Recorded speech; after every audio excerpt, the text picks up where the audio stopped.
அக்கரப்பத்தன ஆட்லோ தோட்டத்தில் பெண்கள் செயற்பாட்டு பணிக்குழுவிற்கான முதல்வர் தேர்தல் இன்று இடம்பெற்றது. இன்று அக்கரப்பத்தன ஆட்லோ தோட்டத்தில் மலையக பெண்கள் செயற்பாட்டு பணிக்குழுவின் முதல்வரை தெரிவு செய்யும் தேர்தல் ஜனநாயக ரீதியில் வெற்றிகரமாக நடைபெற்றது. பிரீட்டோ நிறுவனத்தின் ஏற்பாட்டில் இடம்பெற்ற இத்தேர்தலில் தேயிலை கொழுந்து சின்னத்தில் கந்தன் கனகம்பாள், புத்தகம் சின்னத்தில் பாலகிருஷ்ணன் கோகிலவாணி, விளக்கு சின்னத்தில் முருகேஷ் புஷ்பமலர், கேடயம் சின்னத்தில் பிலிப் அன்னதாஸ் மேரி, புறா சின்னத்தில் கிருஷ்ணசாமி கிருஷ்ணலீலா ஆகியோர் போட்டியிட்டனர். அளிக்கப்பட்ட 169 வாக்குகளில் புறா சின்னத்தில் போட்டியிட்ட கிருஷ்ணசாமி கிருஷ்ணலீலா 65 வாக்குகளை பெற்று வெற்றி பெற்று அக்கரப்பத்தன ஆட்லோ தோட்டத்தில் பெண்கள் செயற்பாட்டு பணிக்குழுவின் முதல்வராக தெரிவு செய்யப்பட்டார்.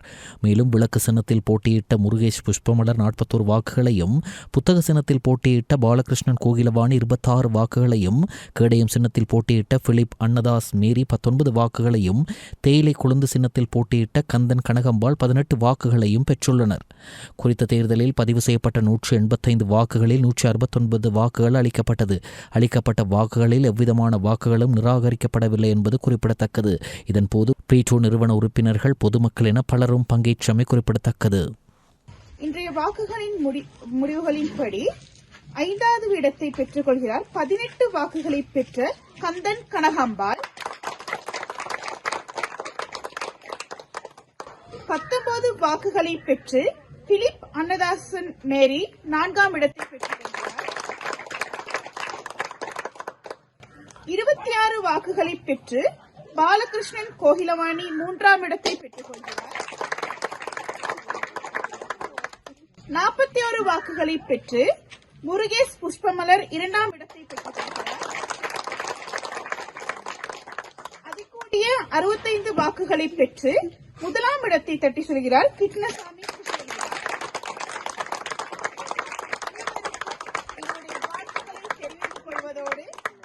இந்த அமைப்பை தொடர்ந்து நடத்துவதற்கான வழிகாட்டல்கள் உங்களுக்கு வழங்கப்படுவதோடு உங்களுக்கான வாழ்த்துக்களையும், அதே போல எங்களுடைய நிறைவேற்று பணிப்பாளர் இந்த இடத்துல வருகை தராட்டியும் அவருடைய வாழ்த்து செய்திகளையும், எங்களுடைய பிரீடோ நிறுவனத்தின் வாழ்த்து செய்திகளையும் உங்களுக்கு மனதார தெரிவித்துக் கொண்டு, கொட்டகல பிரதேசத்தில் போதைப்பொருள் மற்றும் கலாச்சார சீரழிவை கட்டுப்படுத்த போலீஸ் மற்றும் பொதுமக்கள் பாதுகாப்பு சபை உருவாக்கப்பட்டுள்ளது. கொட்டகல பிரதேச போதைப்பொருள் மற்றும் கலாச்சார சீரழிவை கட்டுப்படுத்துவதற்காக போலீஸ் மற்றும் பொதுமக்கள் பாதுகாப்பு சபை ஒன்று உருவாக்கப்பட்டுள்ளது.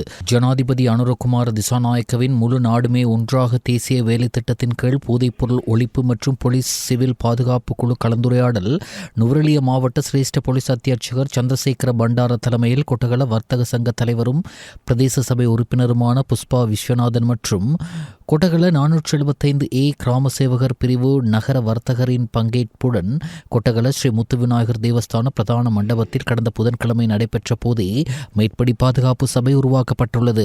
இலங்கையின் எதிர்கால சுபிட்ச மற்றும் எதிர்கால சந்ததியினரின் போதைப் பொருள் பேரழிவை வேரோடு ஒழிப்பதற்கான நோக்கத்தோடு முழு நாடும் ஒன்றாக தேசிய வேலை திட்டத்தின் கீழ் இந்த நிகழ்வு ஏற்பாடு செய்யப்பட்டிருந்தது.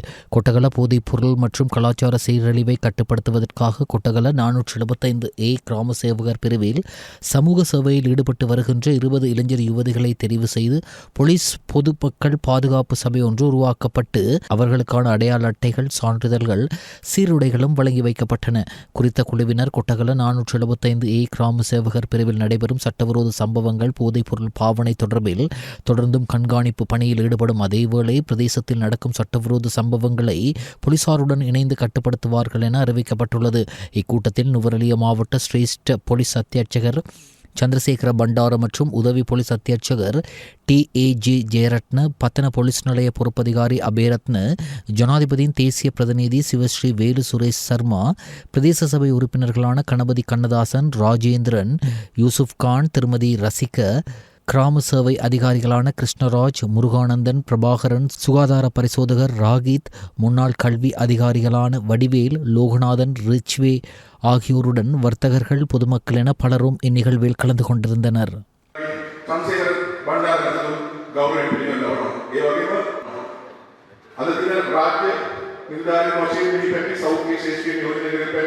හොඳ ප්‍රතිඵල ලබා ගැනීමත් අනාගත පරපුර මෙම මත්ද්‍රව්‍ය ව්‍යසනයෙන් බේරා ගැනීමටත් කරන මේ උතුම් කාර්යයට ඔබතුමාලා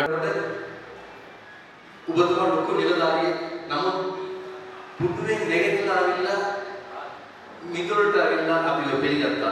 අපිට ලොකු ආඩම්බරයක්. අපි සාමාන්‍ය මිනිස්සු සාමාන්‍ය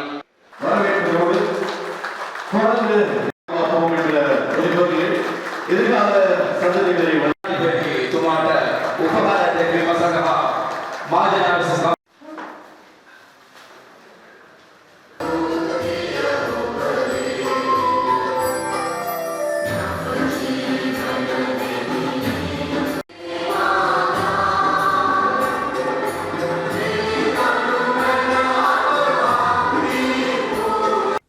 தேயிலை கொழுந்து அரைத்துக் கொண்டு இருந்த இயந்திரத்தில் விழுந்து நபர் தலை சிதறி சம்பவ இடத்திலேயே உயிரிழந்தார். இந்த சம்பவம் மஸ்கலியா போலீஸ் பிரிவில் உள்ள மௌசாகல தோட்ட தேயிலை தொழிற்சாலையில் இன்று அதிகாலை 2:10 மணியளவில் இடம்பெற்றுள்ளது.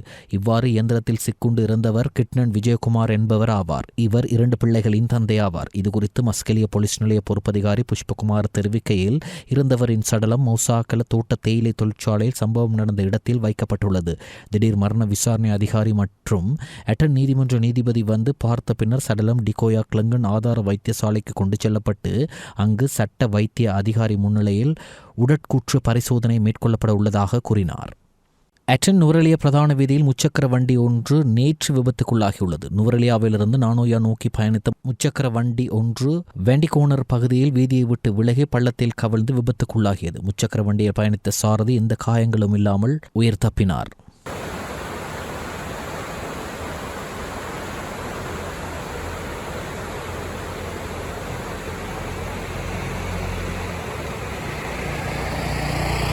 கம்பஹா மாவட்ட ஐக்கிய முஸ்லிம் சங்கம் ஏற்பாடு செய்திருந்த இவ்வருட வாசிப்பு மாத நிகழ்வுகளின் பரிசளிப்பு விழாவின் 2ஆம் கட்டமாக முதல் 3 இடங்களையும் பெற்ற மாணவர்களுக்கு அவர்களின் திறமைகளை ஊக்குவிக்கும் வகையில் பணப்பரிசில் வழங்கும் நிகழ்வு வத்தலை ஹுனுபிட்டிய ஜாயிரா மகாவித்தியாலயத்தின் சங்கத்தின் தலைவர் எம்.ஆர். மொஹிதீன் தலைமையில் நடைபெற்றது. முன்னாள் ஈரான் நாட்டின் இலங்கைக்கான தூதுவரும் முன்னாள் கொழும்பு மாநகர சபை மேயருமான ஒமர் காமில் மாணவர்களுக்கான பணப்பரிசு தொகையை வழங்கியிருந்தமை குறிப்பிடத்தக்கது என சங்கத்தின் இணை செயலாளர் ARM முசம்மில் தெரிவித்தார். சிங்கள தமிழ் மொழிகளில் அரசு தமிழ் முஸ்லிம் பாடசாலை மாணவர்கள் மற்றும் அகதியா பாடசாலை மாணவர்களுக்கிடையில் பேச்சுப் போட்டி, கட்டுரை போட்டிகளில் முதல் 3 இடங்களையும் பெற்ற சுமார் 40 மாணவ மாணவிகளுக்கே பணப்பரிசில்கள் வழங்கி வைக்கப்பட்டன. நிகழ்வின் பிரதம அதிதியாக மெல்கான் ஃபவுண்டேஷனின் தலைவர் மெல்கான் சதார் மற்றும் சங்கத்தின் இணை செயலாளர் AMM நலீம், பொருளாளர் M.R. ஜுமாத் உள்ளிட்ட சங்க உறுப்பினர்கள், பெற்றோர்களும் மாணவர்களும் கலந்து கொண்டிருந்தனர்.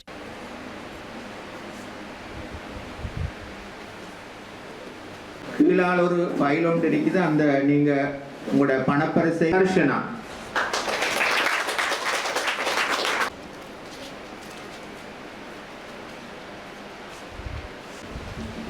දෙවැනි ස්ථානය පාතිමා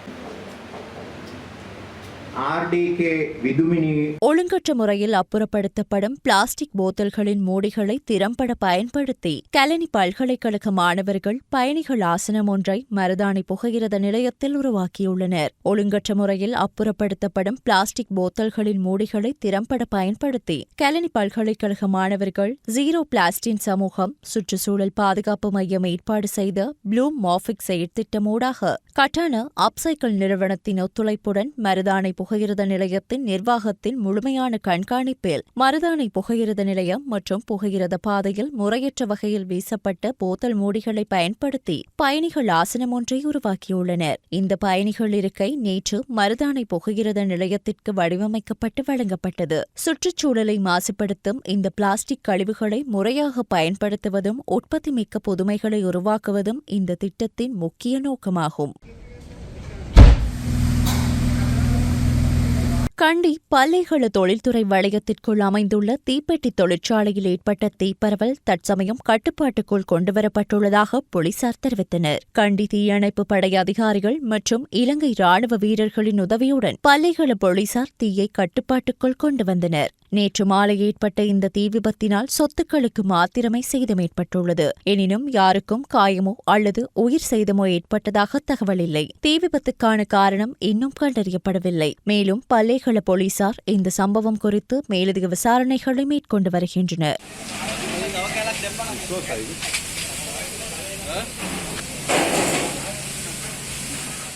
வனவாசலைக்கும் கழனிக்கும் இடையிலான ரயில் கடவையில் கார் ஒன்று ரயிலுடன் மோதி விபத்தொன்று இடம்பெற்றுள்ளது. குறித்த விபத்து நடந்த நேரத்தில் காரில் ஒருவர் மட்டுமே பயணித்திருந்தார். மேலும் அவர் ரயில் சமிக்ஞைகளை கவனிக்காமல் பயணித்ததாக கூறப்படுகிறது. ரயிலில் மோதியதில் கார் கடவையிலிருந்து சுமார் 200 மீட்டர் தூரம் இழுத்து செல்லப்பட்டுள்ளதோடு அதன் ஓட்டுநர் பலத்த காயங்களுடன் வைத்தியசாலையில் அனுமதிக்கப்பட்டுள்ளார். இந்த விபத்தின் போது பிரதான பாதையில் ரயில் நடவடிக்கைகள் பெரிதும் பாதிக்கப்பட்டதாக ரயில்வே திணைக்களம் தெரிவித்தது. நாட்டின் பெரும்பாலான பகுதிகளில் மாலை வேளையில் இடியுடன் கூடிய மழை பெய்வதற்கு சாதகமான வளிமண்டலவியல் நிலைமைகள் உருவாகி வருவதாக வளிமண்டலவியல் திணைக்களம் எதிர்வு கூறியுள்ளது. மெயில், சப்ரகமோ மற்றும் வடமேல் மாகாணங்களிலும் கண்டி, நுவரெலியா மற்றும் காலி மாவட்டங்களிலும் பல தடவைகள் மழை பெய்யும் என எதிர்பார்க்கப்படுகிறது. நாட்டின் ஏனைய பிரதேசங்களில் பல இடங்களில் பிற்பகல் 2 மணிக்கு பின்னர் மழையோ அல்லது இடியுடன் கூடிய மழையோ பெய்யக்கூடிய சாத்தியம் காணப்படுகிறது. இடியுடன் கூடிய மழை பெய்யும் போது தற்காலிகமாக அதிகரித்து வீசக்கூடிய பலத்த காற்று மற்றும் மின்னல் தாக்கங்களினால் ஏற்படக்கூடிய பாதிப்புகளை குறைக்க போதுமான முன்னெச்சரிக்கை நடவடிக்கைகளை எடுக்குமாறு பொதுமக்கள் கேட்டுக் கொள்ளப்படுகிறார்கள். மத்திய பிலிப்பைன்ஸின் சில பகுதிகளை தாக்கிய கல்மேகி சூறாவளியில் சிக்கி 114 பேர் உயிரிழந்துள்ள நிலையில் அந்த நாட்டில் அவசர நிலை பிரகடனப்படுத்தப்பட்டுள்ளது.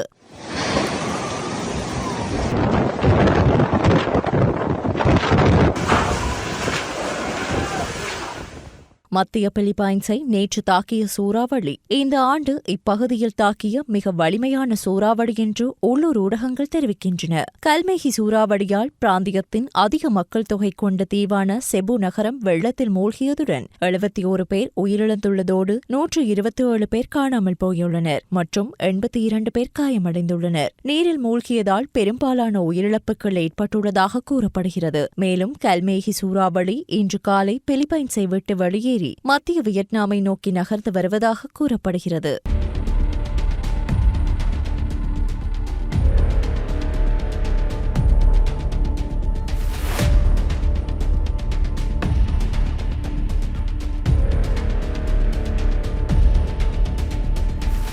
நியூயார்க் நகரத்தின் வரலாற்றில் முதல் முஸ்லிம் மேயராக சோஹ்ரான் மாம்டானி தெரிவு செய்யப்பட்டுள்ளார். இவர் நியூயார்க் நகரத்தின் முதல் முஸ்லிம் மேயர் மட்டுமன்றி மிக இளம் வயதுள்ள மேயர்களில் ஒருவராகவும் தெற்காசிய வம்சாவளியைச் சேர்ந்த முதல் தலைவர் என்ற பெருமையையும் பெறுகிறார்.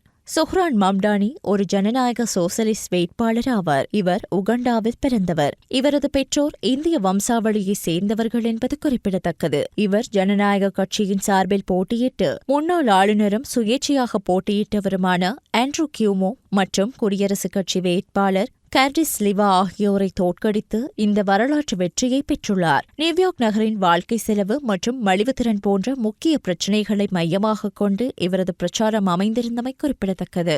அமெரிக்காவில் சரக்கு விமானம் வெடித்து சிதறியதில் 7 பேர் உயிரிழந்த நிலையில் 11 பேர் காயமடைந்தனர்.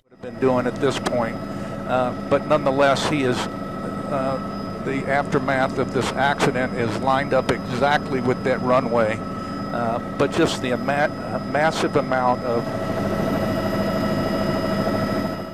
அமெரிக்காவின் கென்டக்கியிலுள்ள லூயிஸ்வில் முகமது அலி சர்வதேச விமான நிலையத்திலிருந்து புறப்பட்ட சிறிது நேரத்திலேயே யூபிஎஸ் நிறுவனத்துக்கு சொந்தமான மெக்டொனால்ட் டக்ளஸ் MD-11 ரகத்தை சேர்ந்த UPS 2976 என்ற சரக்கு விமானம் ஒன்று விபத்துக்குள்ளானது. இந்த விமானம் புறப்பட்ட சில நிமிடங்களில் கட்டுப்பாட்டை இழந்து விழுந்து நொறுங்கி தீப்பற்றி எரிந்துள்ளது. விபத்து குறித்து தகவலறிந்து லூயிஸ்வில்லே மெட்ரோபோலிஸ் மற்றும் தீயணைப்பு வீரர்கள் சம்பவ இடத்துக்கு உடனடியாக விரைந்து சென்று தீயை அணைத்தனர். 1000 கிலோ எடை கொண்ட விமானம் எரிபொருளுடன் வெடித்து சிதறியதே பெரிய அளவிலான தீ விபத்துக்கு காரணம் என தெரியவந்துள்ளது. இந்த விபத்தில் 7 பேர் உயிரிழந்துள்ளதோடு மேலும் 11 பேர் காயமடைந்ததாக அந்நாட்டு ஜனாதிபதி ஆண்டி பெஷியர் தெரிவித்துள்ளார்.